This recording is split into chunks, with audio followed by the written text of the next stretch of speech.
نحمدہ و نصلی علی رسول الکریم اما بعد اعوذ باللہ من الشیطان الرجیم بسم اللہ الرحمن الرحیم۔ خواتین ذات گور سرفراز قریشی آپ کی خدمت میں حاضر ہے اور سلام عرض کرتا ہے۔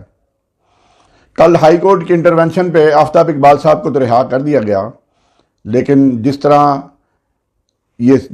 ڈی پی او نے سیالکوٹ نے بتایا جی کہ وہ اس کو ہم نے تو رہا کر دیا تھا، اس سے اسٹامپ پیپر دے دیا تھا، عمران ریاض اسٹامپ پیپر دینے والا بندہ ہے اور آپ نے ڈی سی نے انلیگل ڈیٹینشن کی ہوئی تھی۔ تو کل ہائی کورٹ نے کہا کہ یہ آپ نے جو سٹار لگائے ہیں یہ اتار کے بھیجیں گے یہاں سے۔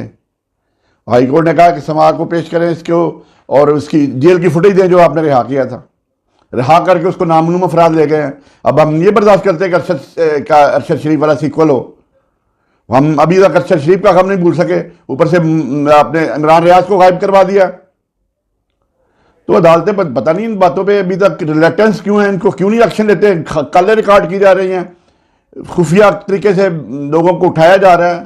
وہ ابھی تک بول ٹی وی کا جو اوم پرکاش صاحب ہے، گرام پرکاش ہے، اس کو ابھی تک 40 دن سے زیادہ ہو گیا وہ غائب ہے۔ یہ کیا ہو رہا ہے ہمارے ملک میں؟ ابھی اوریا مقبول جان صاحب کو گرفتار کر لیا ہے، اور آپ بزرگوں کو بھی نہیں چھوڑتے۔ ہر بندے کا ایک نقطہ نظر ہوتا ہے۔ ہم لوگ کو عمران کے پی ٹی آئی نہیں ہم نے جوائن کی ہوئی، ہم تو سچی بات کرتے ہیں کہ جب عمران خان اقتدار میں تھا تو میری ویڈیو اٹھا کے دیکھ لیں، میں نے جتنی تنقید کی ہے وہ شاید کم ہی کی ہو کسی نے، لیکن ہاں ہم تو نے قسم اٹھائی ہوئی حق کا ساتھ دینا، جو غلط ہوگا اس کو غلط کہیں گے، جو سچا ہے اس کو سچا کہیں گے۔